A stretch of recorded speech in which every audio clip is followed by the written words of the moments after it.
नमस्कार भाई और बहनों, कैसे हैं आप सभी। हमें देखा था एक बड़ा सा महल जिसके अंदर कुछ सर्वेंट अपना मुंह फाड़ रहे होते हैं और कहते हैं कि ओह माय गॉड, वो अपने हाथों से खा रही है और वो उसे चाट भी रही है। वो उसे चाट कैसे सकती है। देखा आता है एक लड़की अपनी प्लेट चाट रही होती है और बड़ी प्यार से चाट रही होती है और कहते हैं कि ये काफी ज्यादा डिलीशियस था।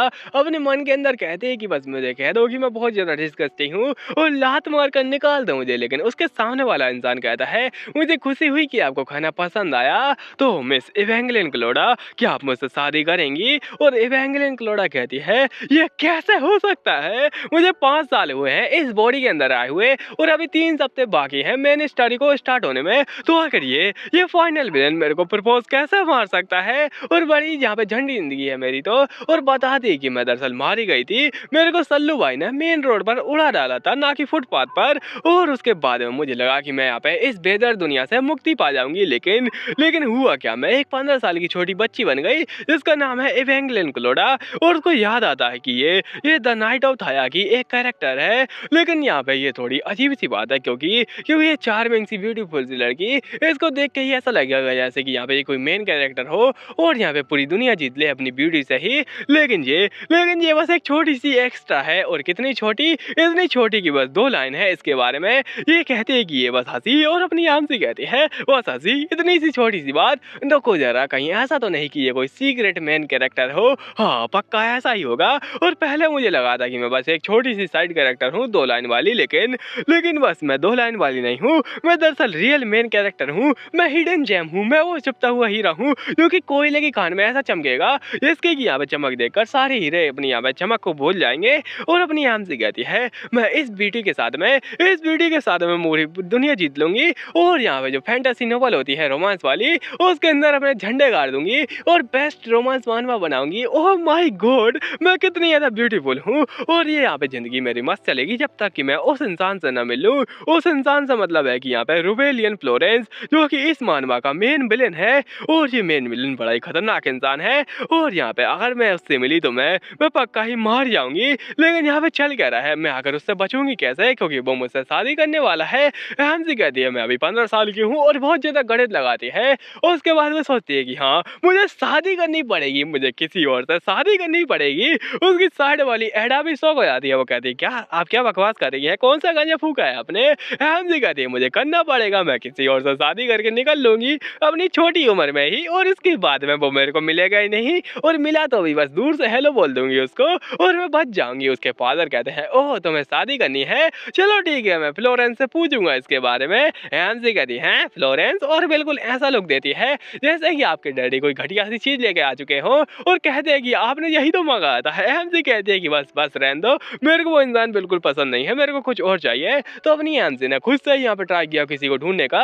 उसके लिए वो पहाड़ियों में गई, दारू पी और बहुत ज्यादा अय्यासियां की। उसके बाद में लोग उसको जाने लगे और हैंसी कहते हैं कि मैं बहुत ज्यादा मशहूर हो चुकी हूँ। और उसके सामने कोई इंसान होता है, ये होता है फ्रेंड्स, और ये कहता है कि हेलो हेलो मिस क्लोडा।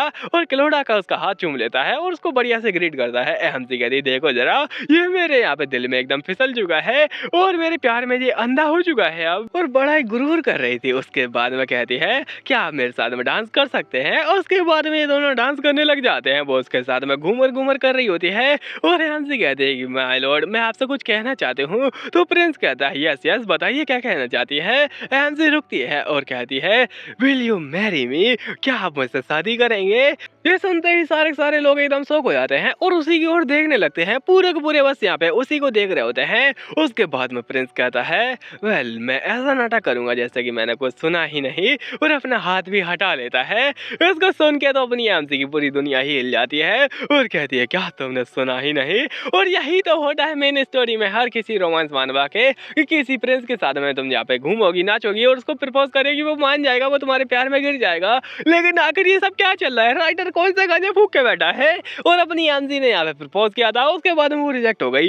ये पूरी की पूरी यहाँ पे न्यूज फैल जाती है पूरे एम्पायर के अंदर और अपनी हैंसी की घंघोर घोघोर बेइज्जती हो जाती है, इतनी बेइज्जती की आपने सोची ना होगी। और इतने ज्यादा नीचे गिरने के बाद में हैंसी ने पूरी उम्मीदें ही खो दी। और हैंसी कहती है कि मेरी इज्जत इतनी गिर चुकी है कि जमीन के नीचे खोदने पर भी नहीं मिल रही है, मैं कैसे कर सकती हूँ ये। और उसके बाद में इसको इतना ज्यादा बड़ा सदमा लगा कि ये पागल हो गई और कहती है कि मेरा दिमाग खराब हो चुका है, मेरे को दारू लागो दो। उसके बाद में हमसे कहती है नहीं शांत रहो, मैं ऐसे ही नहीं मर सकती हूँ, मुझे कुछ ना कुछ करना पड़ेगा। सेकंड प्लान, भाग जाओ यहाँ से। और वो भागने वाली होती है, लेकिन 3 दिन में उसको पकड़ लिया जाता है। उसके बाद में वो पागल होकर अपने ऊपर ही पानी का डाल देती है। उसके बाद में वो बच जाती है। उसके बाद में वो सोचती है नहीं नहीं, मैं ऐसा मान नहीं सकती हूँ, मेरे को भागना ही पड़ेगा, मेरे को कुछ ना कुछ करना पड़ेगा, कुछ ना कुछ। और उसके बाद में दिखाया जाता है बड़ा सा महल, और यहाँ पे 6 महीने बाकी हैं अभी मेन स्टोरी को यहाँ पे स्टार्ट होने में। अपनी आमजी कहती है बस मुझे करना पड़ेगा, लेकिन उसकी सर्वेंट कहती है यंग लेडी, यंग मास्टर आपको बुला रहे हैं। आमजी कहती क्या वो आ चुका है, और मुझे लगा ही था वो घटिया इंसान। और उसकी मेड कहती है हमारे प्यारे यहाँ पे रोवेलियन आ चुके हैं आपसे मिलने के लिए, और जल्दी कीजिए तैयार हो जाइए, वो काफी ज्यादा हैंडसम है, आपसे मिलना चाहते हैं। आमजी कहती है हाँ जरा देखो तो ये उसके प्यार में पागल हो चुकी है ऐसा लगता है। और वो मेड भर भर के तारीफ करती है। आमजी उसके सामने ऐसा नाटक करती है कि उसको पसंद आ रहा है। वो कहती है ठीक है क्या तुम मुझे तैयार करवा सकती हो? ये कहती हाँ हाँ जरूर। मैं अभी गई और अपनी आमजी कहती है घटिया चीज, और दिमाग खराब हो जाता है उसका। और कहती है कि नहीं मैं इस प्रकार से मान नहीं सकती हूँ, अगर मेरे फादर यहाँ पे पीछे पड़े रहेंगे कि मेरी शादी उस रोवेलियन से करवानी है, तो मैं बस सीधा यहाँ पे मौत के मुंह में जा रही हूँ। तो ऐसे ही मैं मर तो नहीं सकती हूँ, मेरे कुछ ना कुछ करना पड़ेगा, मेरे को आखिरी कदम उठाना पड़ेगा। उसके बाद में विंडो खुली देखती है, और तुम्हें पता ही है विंडो के पास में जाके ये क्या करने वाले है, ये सीधा उसके ऊपर खड़ी हो जाती है। और ये सीन तो काफ़ी मूवीज़ और यहाँ पे ड्रामास वगैरह में चलता ही रहता है। उसके बाद में जैसे कि आपको पता है ये बेचारी अपनी जान देने के लिए कूद जाती है वहाँ से, लेकिन इसका मकसद जान देना नहीं था बल्कि भाग जाना था। और ये कूदती है और बच जाती है, बोलती कि हाँ मेरी कमर टूट गई, लेकिन बस मैं भागती रहूँगी। और मैं इतना बार भाग चुकी यहाँ से कि मैं क्या ही बता, मुझे अब गली गली चप्पा चप्पा पता चल चुका है, तो मैं आराम से भाग जाऊँगी। लेकिन उसके सामने कुछ जूते आते हैं। एनसी कहती हाँ ये पैर किसका है, और ये काला काला क्या है? वो ऊपर फेंकती है, और यहाँ पे कहते हैं कि ये इंसान तो, और यहाँ पे इतने काले घनेरे बाल की बादल भी शर्मा जाए, इतनी लाल आंखें जैसे कि शुतुरमुर्ग के अंडे हो। ओह माय गॉड आखिर ये कौन हो सकता है? और यही तो है मैंने स्टोरी का ब्लेन। और एमसी कहती है उस समय मुझे रियलाइज हुआ कि मैं चाहे कितना भी भाग लूं, चाहे मैं किसी भी गली के किसी भी कोने में छुप जाऊं, लेकिन मैं कभी भी इस इंसान से यहाँ पे अपने आप को बचा नहीं सकती हूँ। मेरा यहाँ पे अंत होगा इसी से यहाँ पे मिलने पर, और मैं इससे शादी करके ही रहूंगी, मेरे को यहाँ पे इससे शादी करनी ही पड़ेगी। और अब मुझे क्या करना चाहिए, ये मेरे को घूर रहा है, मैं क्या करूं? नहीं शांत रहो, इसने पक्का ही मुझे पहचाना नहीं होगा, बस ऐसा नाटक करोगी यहाँ पे मैं कोई और हूँ, बस बुद्धू बनो उसके सामने। और वो कहती है कि ये बिल्कुल मेरे को पहचाना नहीं चाहिए, नहीं पहचाना चाहिए, लेकिन वो कहता है इवेंगेलिन क्लोडा। हंसी कहती है भगवान, और ये बात उसके यहाँ पे सिर पर पत्थर जैसे गिरती है। हंसी कहती है कि हाँ कौन है?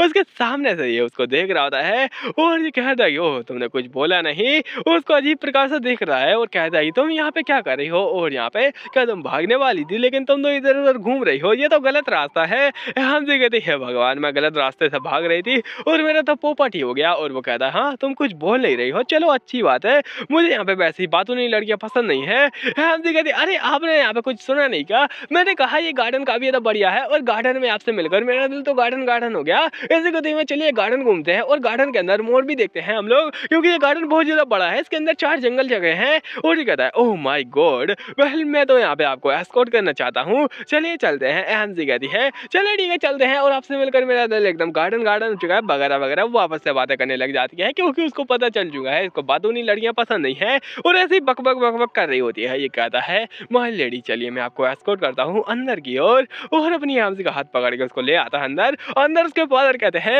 ये कौन जंगली लड़की है, और अपनी हंसी को देखकर वो कहते हैं क्या ये तुम यहाँ पे, और तुम और अपनी हंसी कहती है बस अब मेरे को डांट पड़ने वाली है। तो डांट से बचने के लिए वो कहती है मुझे यहाँ पे ये भला आदमी बचा के ले गया है, हमारे फ्लोरेंस तो बहुत जल्दी अच्छे हैं। और यहाँ पे वो कहता है मैं माफी चाहता हूँ अपनी बेटी की इस प्रकार की नादानी के लिए, वो अभी भी यहाँ पे बहुत ज्यादा नादान है। फ्लोरेंस कहता है ठीक है कोई बड़ी बात नहीं है, और वो कहता है कि तो चलो अब उसकी ओर बढ़ते हैं जो कि आपने बताया था। और ये अपनी आंसी पूरी डर जाती है, वो कहता है कि मुझे पता है कि यहाँ पे ये इस प्रकार की लड़की है, और अब मैं इसका पीछा करते रहूंगा। एमसी कहती क्या ये मेरा पीछा करता रहेगा, ये किस प्रकार की बकवास है, और जरा सोचने दो। मैं इसके सामने बिल्कुल यहाँ पे एक छोटे से बच्चे की तरह है जो कि बिल्कुल आवारा यहाँ पे फिरता है, और एकदम यहाँ पे जंगली कुत्ते की तरह बेचारी यहाँ पे झाड़ियों में गिरी हुई। और एमसी कहती है मैं इससे मिलते हुए यहाँ पे बहुत ज्यादा बकवास की। उसके उसके बाद में यहाँ पे लेके आई और मेरे कपड़े तुम देख ही सकते हो पूरे पूरे कचरा हो चुके हैं, लेकिन अभी भी ये मेरे को प्यार कैसे कर सकता है, इस प्रकार की बातें कैसे कर सकता है। कहीं ऐसा तो नहीं कि यहाँ पे ये कुछ ऐसा हो जैसे कि इसके सामने मैं ऐसा करने वाली पहली लड़की हूँ, इसके सामने कुछ डिफरेंट हुआ तो उसको थोड़ा बहुत इंटरेस्ट आया होगा। हाँ पक्का ऐसा ही होगा।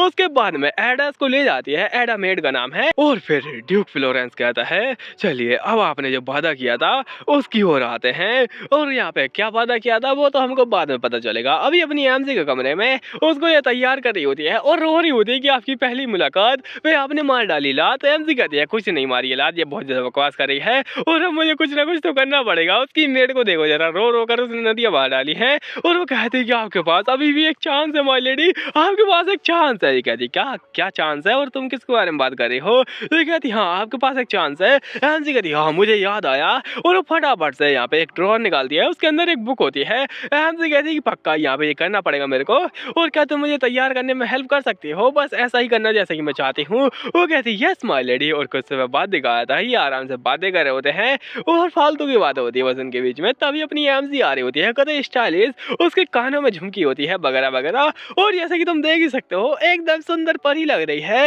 एमसी कहती है इतना ज्यादा भयंकर परफ्यूम लगा के आई हूँ कि यहाँ पे गली मोहल्ले के लोग भी एकदम डर जाएंगे इस परफ्यूम को सुनकर, और बस तुम देखना तुम मेरे को रिजेक्ट कर ही दोगे क्योंकि मैंने यहाँ पे सब कुछ पता कर लिया है। और ये पता क्या किया है इसने, तो यहाँ पे एक लिस्ट बनाई इसने लाइक एंड डिसलाइक की, ये ड्यूक फ्लोरेंस को क्या क्या पसंद है, और ये एडा ने बनाई है, इसने कुछ नहीं बनाया है। तो उसके 5वें पेज पर लिखा हुआ है कि यहाँ पे पहला उसको यहाँ पे गंदे बकवास करने वाले पसंद नहीं है, उसके बाद में उसको यहाँ पे कुछ ज्यादा यहाँ पे अपने आप को रिच दिखाने वाले पसंद नहीं है, उसके बाद में उसको यहाँ पे बकवास करने वाले पसंद नहीं है। और अपनी एमसी फटाफट उसके पास में जाती है अपनी खुशबू को फैलाने के लिए और कहती है कि बस इसको खुशबू को सूंघो और तुम यहीं पर एकदम होश कूद हो गया अपने।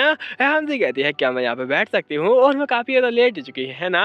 ये कहते हैं आइए और बैठिए, और काफी ज्यादा प्यार से स्माइल कर रहा होता है। इसको देख के तो एमसी भी शौक हो जाती है। एमसी कहती है कि मेरे तो तोते उड़ा दिए इसने इस स्माइल के साथ में, और आकर ये इतनी ज्यादा स्माइल कैसे कर सकता है, कुछ तो गड़बड़ है इस जगह पर, और आकर यहाँ पे मेरा शो यहाँ पे काम क्यों नहीं कर रहा है। उसके बाद में इनकी मीटिंग हो जाती है और अपनी एमसी के सामने वो मेड आती है। मेड कहती है क्या ये बक किया, क्या ये बक किया। तभी अपनी एमसी फटाफट से आती है और उसको पकड़ते हुए कहती है क्या बकवास लिस्ट दी थी तुमने मेरे को, वो बिल्कुल भी काम नहीं करी। वो कहती है क्या काम नहीं करी, क्या आप उसको यहाँ पे फ्लर्ट करने में कामयाब नहीं रही। एमसी कहती क्या बकवास है, और आकर वो काम क्यों नहीं कर रही थी, मैं तो सब कुछ यहाँ पे तैयार रखी थी, लेकिन आखिर उसने ऐसा क्यों बोला था।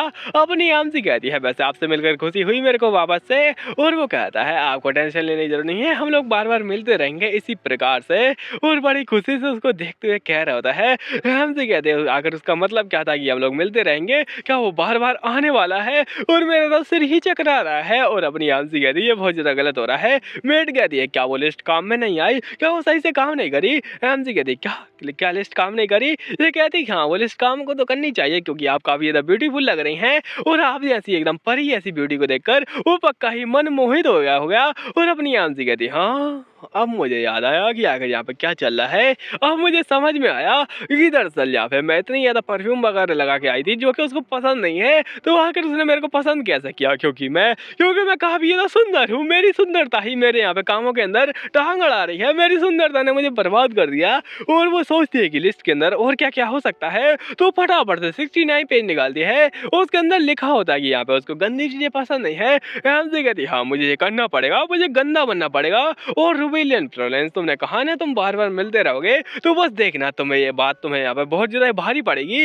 अभी देखा था कुछ दिनों के बाद में यहाँ पर की एक बड़ा सा महल, जिसके अंदर यहाँ पे उसकी मेड कहती है मोह लेडी गरम गरम चाय आराम से लीजिए। एमसी कहती है हाँ मैं आराम से ही लेती हूँ चाय, और वो काफी ज्यादा सुंदर है।